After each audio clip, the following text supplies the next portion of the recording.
શાકભાજી આવે ને, બટેટા, પાલક, મેથી, કોબીજ, ફ્લાવર, ઈ બધું શાકભાજી કહેવાય. હવે આવું જે દાણા જેવું હોય ને એને કઠોળ કહેવાય. શું કહેવાય? કઠોળ. જો કઠોળમાં કોણ કોણ છે? મગ, રાજમા, ચણા, વટોણા, મકાઈ ને વાલ અને મઠ. ઈ કઠોળ કહેવાય. પછી ઘઉં, જાર, ચોખા ને બાજરો એને શું કહેવાય? અનાજ કહેવાય. શું કહેવાય? કઠોળનું આપણે શાક બનાવવાનું હોય. શું બનાવવાનું હોય? આ ચણાનું શાક, મગનું શાક, પછી રાજમાનું શાક, વાલનું શાક, ઈ બધાયનું શું બને? શાક બને. અને પછી આ ઘઉં, ચોખા, જાર ને બાજરામાંથી શું બને? રોટલી ને રોટલા. શું બને? રોટલી ને રોટલા બને. એનું શાક બને નહીં. જારનું શાક કરાય? ઘઉંનું શાક કરાય? ન કરાય. ઘઉંનું શું થાય? રોટલી બને. શું બને? આ ઘઉં છે, ઘઉં વાણિયા. એનો કલર કેવો છે? કોફી કલર, ચીકુ કલર જેવો છે ઘઉં. અને પછી આ ઘઉંને આપણે મમ્મી પેલા સાફ કરે બધાયના ઘરે સાફ ચાળે આવી રીતે. પછી આને શું કરવાનું? લોટ બનાવવાનો, દળાવવું પડે. શું કરવું પડે? ઘંટી વાળા ત્યાં જાય, મમ્મી ડબ્બો લઈને જાય. પછી ઈ ભાઈ આને દળી દે ઘંટીમાં, એટલે આનો શું થઈ જાય? ઘઉંનો લોટ. અને પછી લોટનું શું કરવાનું? રોટલી બનાવવાની. શું બનાવવાની? રોટલી. પછી ઈ લોટની સુખડી બને. બને ને? સુખડી બને ને ઈ લોટમાંથી જ બને. શીરો બને અને રોટલી બને ઘઉંમાંથી. ઘઉંના લોટમાંથી શું બને? રોટલી, શીરો ને સુખડી બને. પછી મુઠિયાઈ બને. બને લોટમાંથી.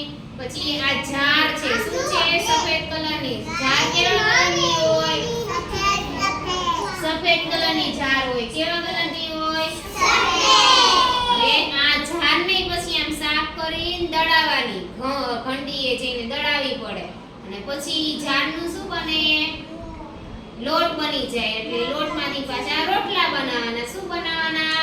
રોટલા. એની રોટલી નહીં બનાવવાની. શું બનાવવાના? રોટલા.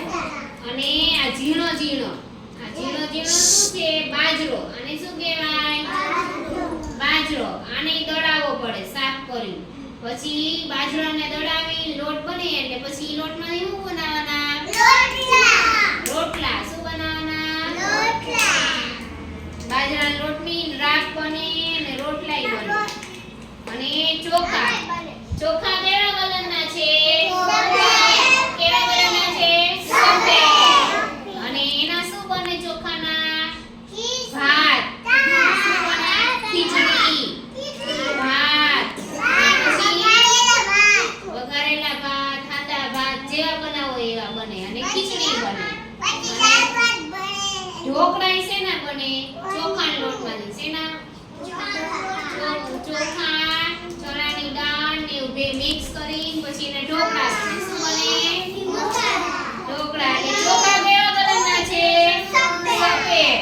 બાજરો કેવા કલરનો છે? લીલા કલરનો. કેવો? અને ઘઉં કોફી કલરના ઘઉં વણિયા. અને જાર સફેદ કલરની. કેવા કલરની છે? જો ઘઉંનો દાણો ને ચોખાનો દાણો લાંબો હોય. કેવો છે? લાંબા લાંબા દાણા છે. ચોખાનો દાણો જો લાંબો હોય છે, નાના નાના હોય પણ લાંબા હોય.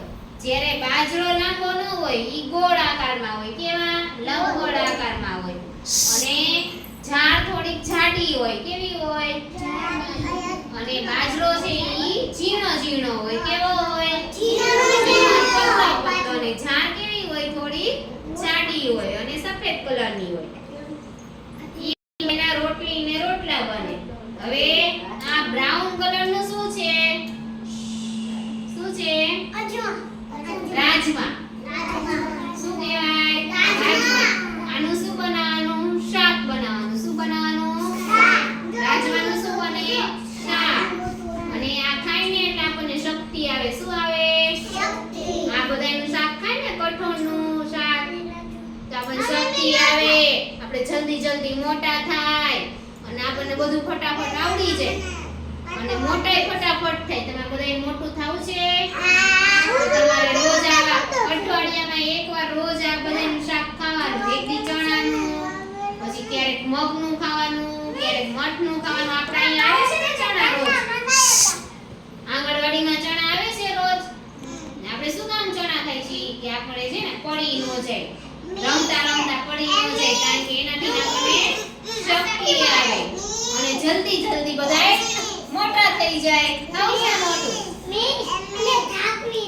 થાકી નહીં, ચક્કર ન આવે.